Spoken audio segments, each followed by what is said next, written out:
Hi, I'm Mackenzie Fegan, and this is 112BK, coming to you from downtown Brooklyn. Coming up, roses are red, my handbag is Gucci. If you want queer discourse, here's Christina Cauterucci. Slate staff writer and host of the Outward podcast joins us today. It's hard sometimes if you don't have personal relationships with elders to envision your own future.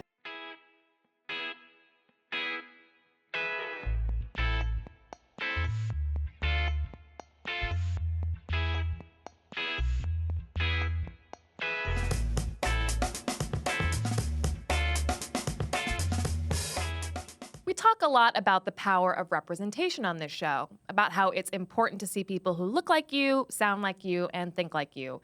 It helps you feel connected to community, to test out different ways of being, to feel like you're not some type of weird larva who's been hatched on a barren planet, the first of her kind.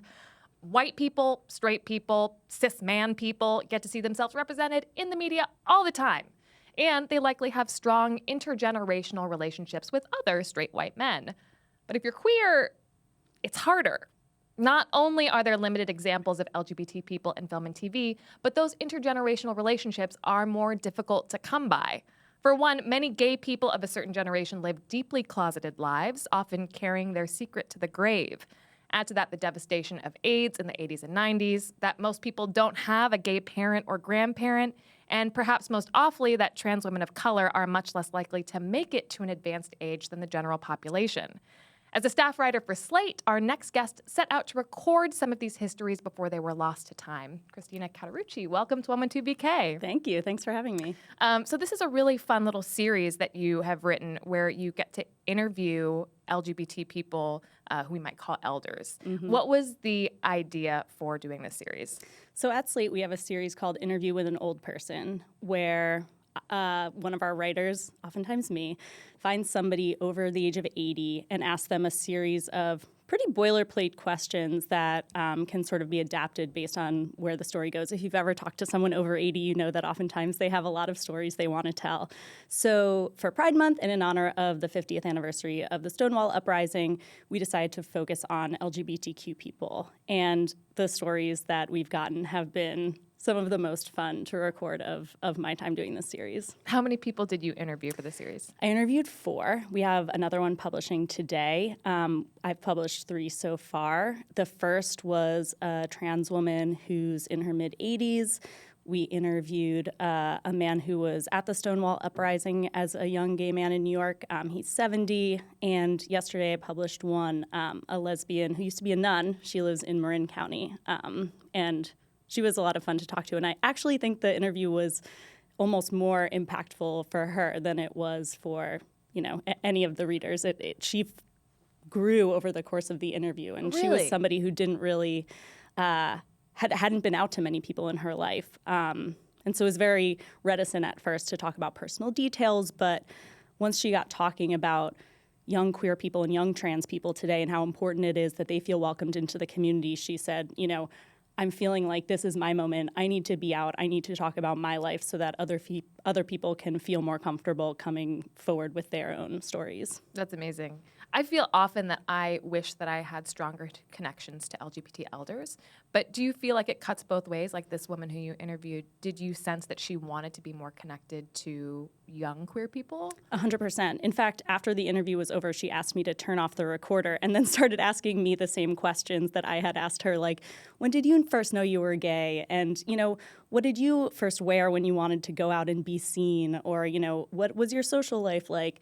I think she met the woman who would become her wife at a pretty young age.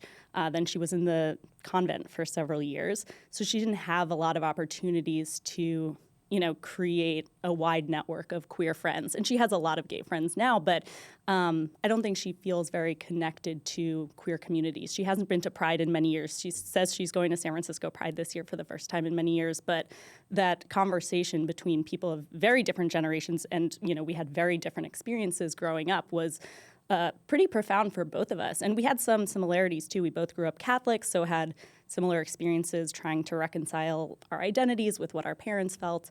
But yeah, I don't get that opportunity very often. Yeah, this woman, Melita Figueroa, one of the things that I was really surprised by was you asked her when she first had consciousness about a larger gay movement. And she was like, oh, it's probably when that thing happened in the Castro. And you were like, what thing? And she's like, Stonewall? And you're like, that's in New York. Yeah. Were you surprised? I mean, to me, I don't know, to a lot of my peers, Stonewall is just this like seminal moment. There was like pre-Stonewall and post-Stonewall. And I sort of assume that anyone of a certain age who lived through Stonewall saw it similarly. Like, where were you when JFK was shot? But she didn't even know what state Stonewall was in. Right. Did you find that surprising? I was. And then the more I talked to her, the more I realized we've had very different experiences of queerness. And she had a very different experience of growing up as a gay person than did the man who was at the Stonewall Uprising, where he was, growing up in New York City, felt very connected to the political movements at the time, joined the Gay Liberation Front,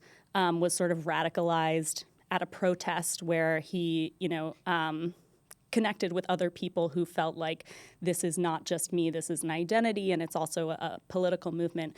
Whereas she sort of, lived in a couple different cities before returning to her home county.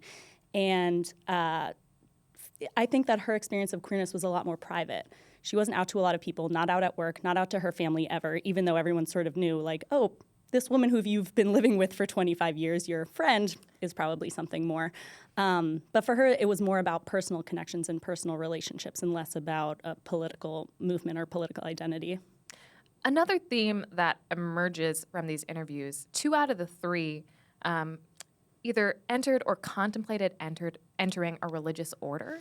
Were you surprised by that? And why do you think that was such an attractive or at least acceptable path for our LGBT elders?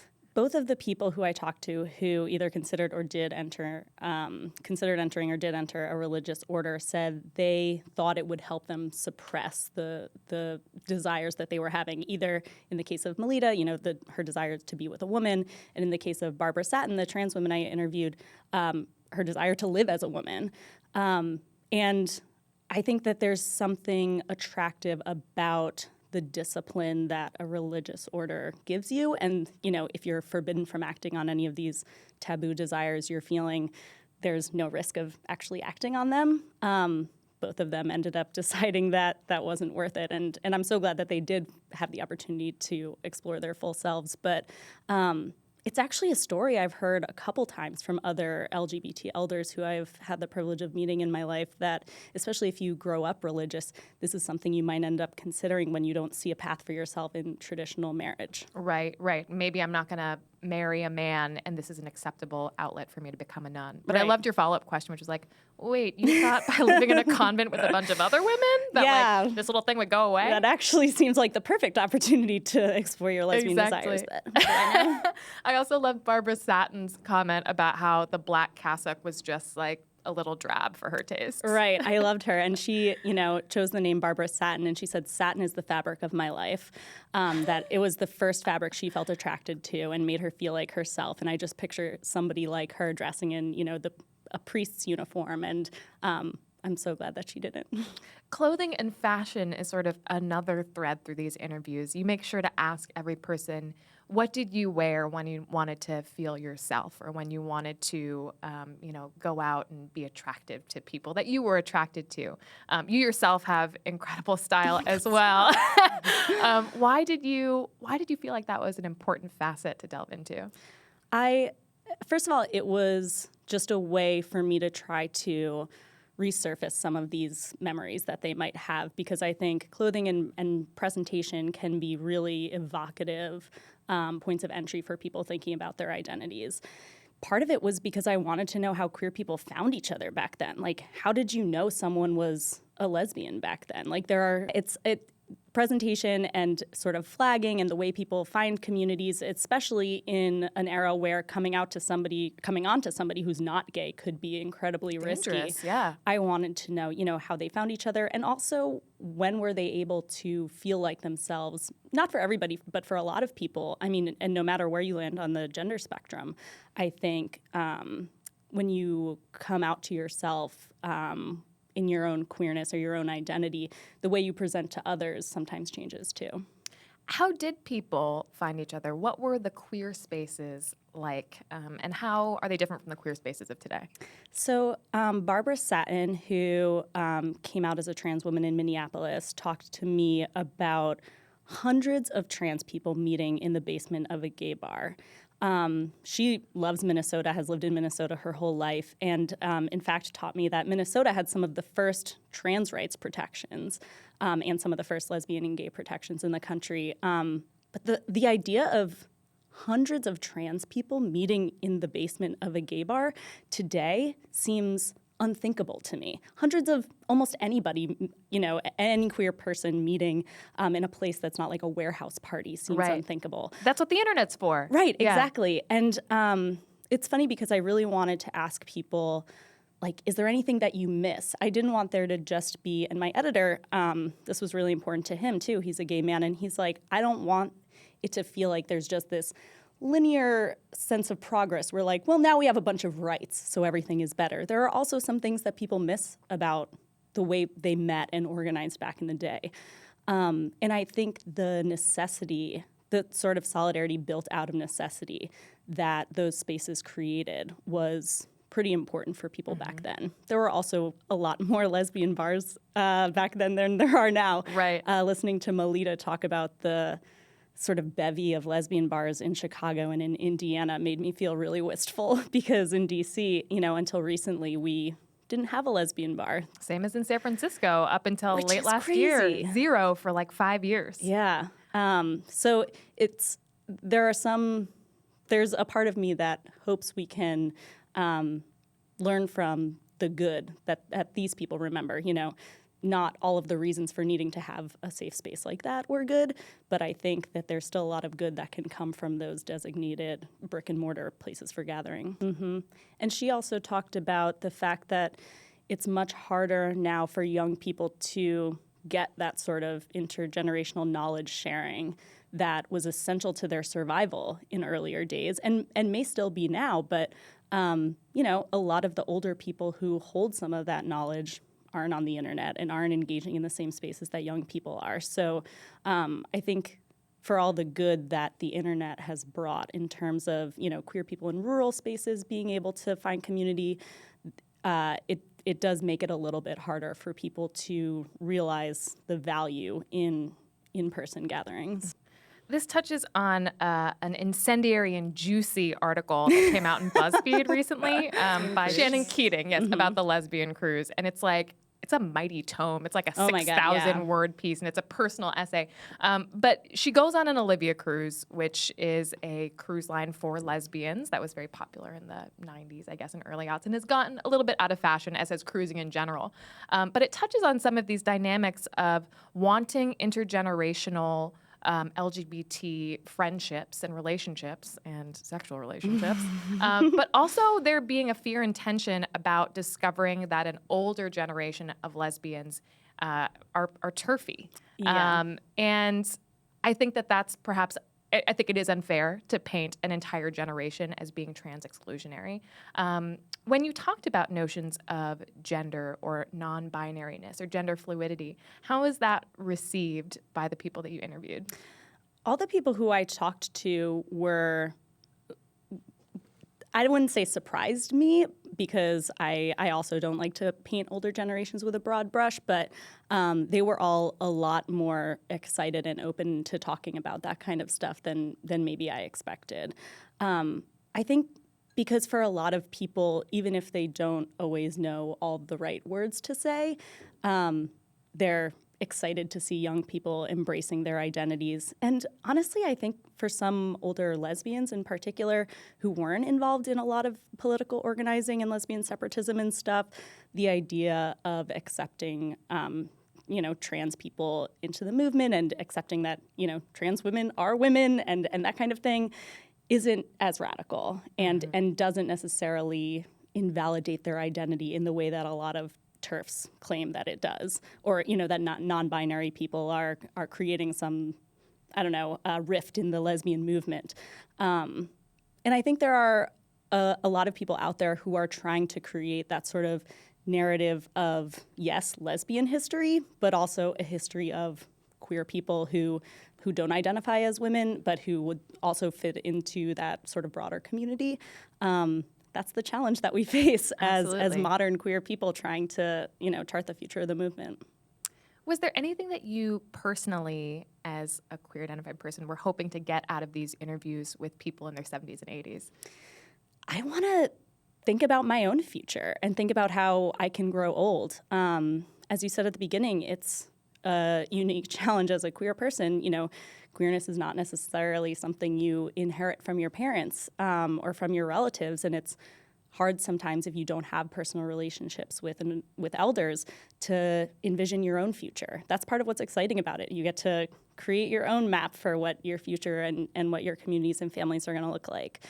But I think especially for some gay men my age and a little bit older, the people who could have taught them that have died. A lot of other people are living alone and in isolation and might not feel comfortable still coming out. So I wanted to create a space where people my age could think about their futures and think about and respect their queer elders and learn from them, open up avenues for that kind of intergenerational exchange. You've also written about Instagram accounts, such as Kelly Rakowski's Herstory, LGBT History, that are surfacing our queer history in a very accessible format as we're scrolling through Instagram.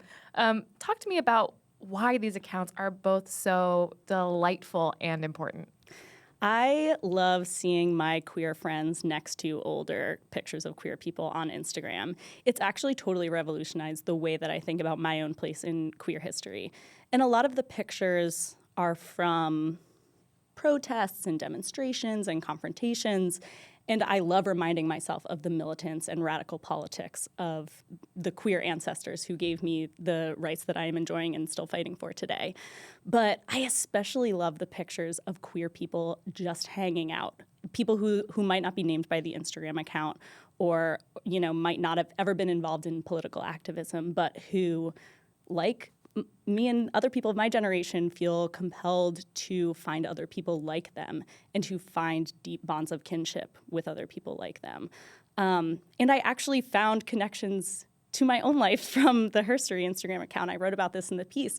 My primary healthcare practitioner, a physician's assistant who works at an LGBT clinic in DC, was in a picture from the 70s on the Herstory Instagram account showing other women how to use a speculum and give themselves a gynecological exam. She was a feminist health activist in the 70s.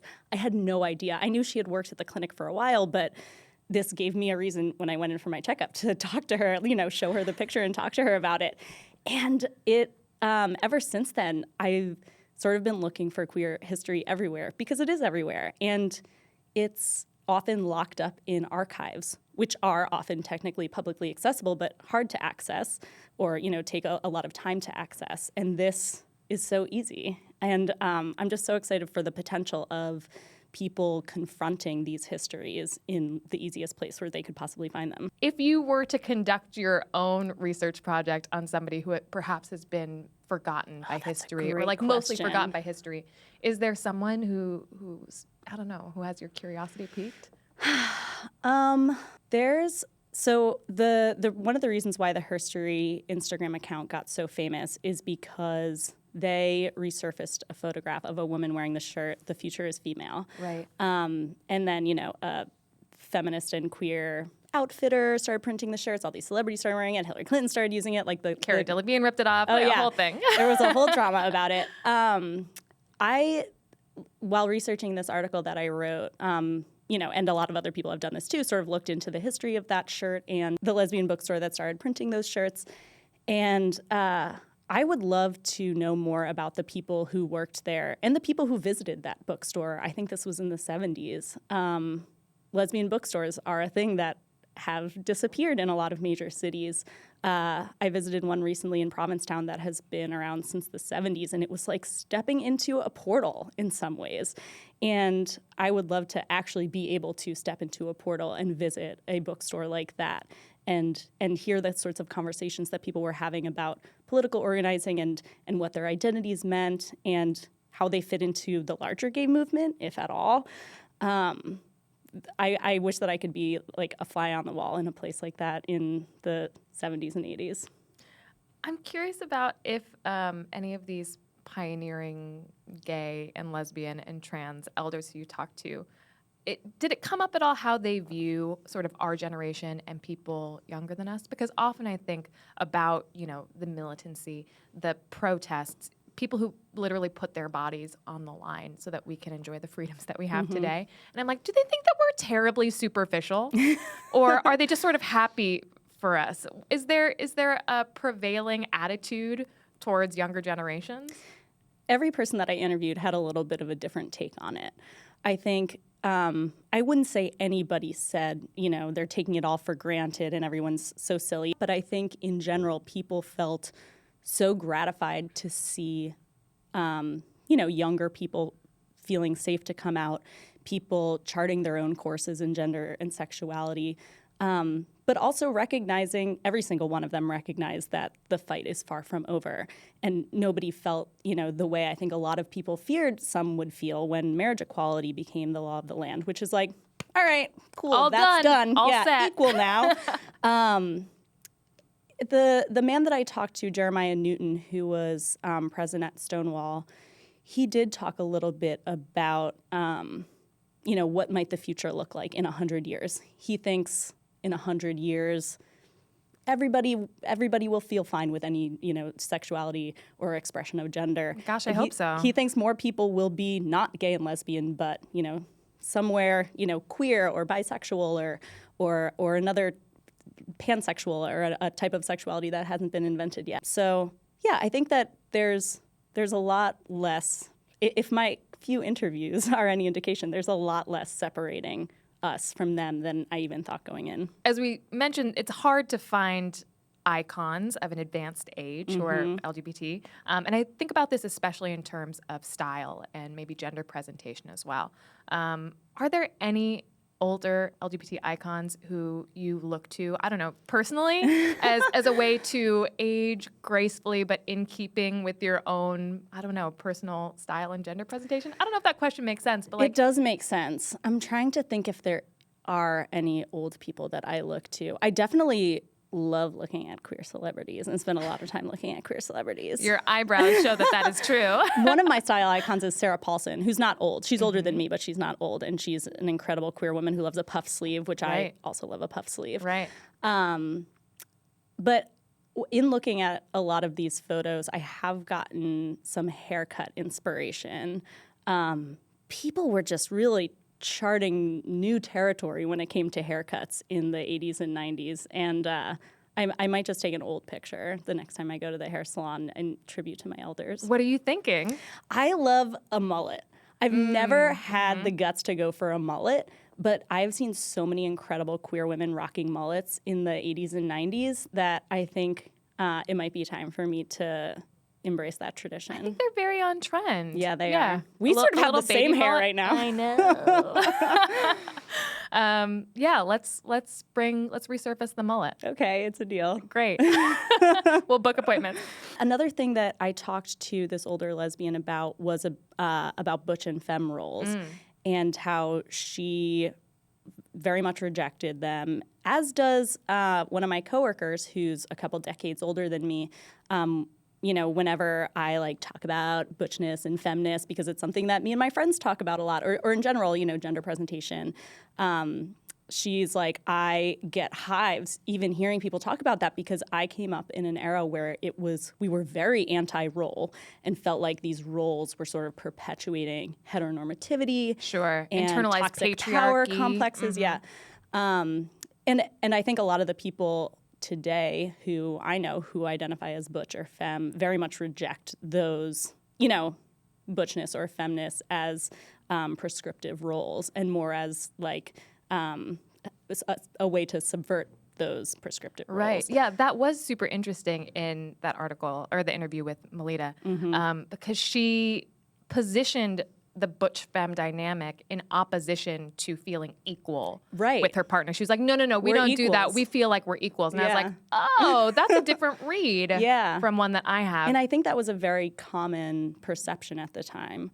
And to hear my coworker, June Thomas, tell it, and she was very active in, lesbian activism in the 70s and 80s, there were almost two schools of thought. There were like the people who were butch and femme and the people who rejected that because they were more progressive than that or something like that.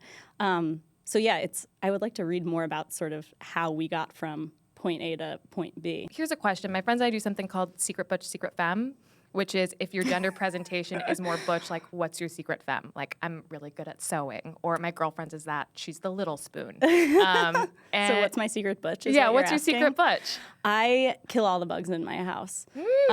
It's a role that I didn't choose for myself, but it's a role that I've embraced, and it actually does make me feel very strong. I also think I can be my partner who is more butch. She's going to be so happy that I said this on TV. You're welcome, Deb. It can be very hard candy shell, soft, mushy inside. And I think that I have maybe a harder candy shell than she does. Got it. Christina Cauterucci, butch destroyer of bugs. Yep. So you had the excuse of writing this interview series to go out and make elder queer friends. How do I do it, especially as we're talking about the death of lesbian bars and spaces where perhaps an older generation might come to hang out? How do I go about finding my queer friends in their 80s? Great question. I found a lot of the people who I interviewed through organizations for older queer people. So Jeremiah, the gay man who I interviewed, for instance, is involved in SAGE. I can't think of what that acronym stands for right now. Yeah, we've talked about it on the show before, but it's this amazing organization that sort of supports elder LGBT populations. And they actually have the opportunity, or they offer people the opportunity to host or attend intergenerational dinners. I haven't actually attended one yet because I've been so lucky to be able to interview a lot of elders on my website, but it's something that I want to do, especially now that I've had the experience of talking to several LGBT elders in a very open and honest and vulnerable way. I'm excited to try to forge some more of those friendships. I also think going to LGBT events that happen in the daytime, a lot of the people who I talked to, are not going out to clubs and parties. And I think that can also, it can be hard to find even friends your own age at a club or a party necessarily, depending on your social style. So, festivals, concerts, the kinds of things that people of all ages might attend. If the people I talk to are any indication, I think there are a lot of folks out there who are more open to making younger friends than, we might imagine. The Herstories account that we talked about, Kelly Rakowski also created the Herstories Personals account. Yeah. I wonder if maybe there's another spin-off that's like an intergenerational friendship coffee date. App. Oh, yeah, that's a great cute? idea. I don't know if somebody could make that. That would be great. Somebody could make that. Christina, thank you so much Thank for you. talking about intergenerational queer friendship and queer elders with us today. Thanks, Mackenzie. This was really fun.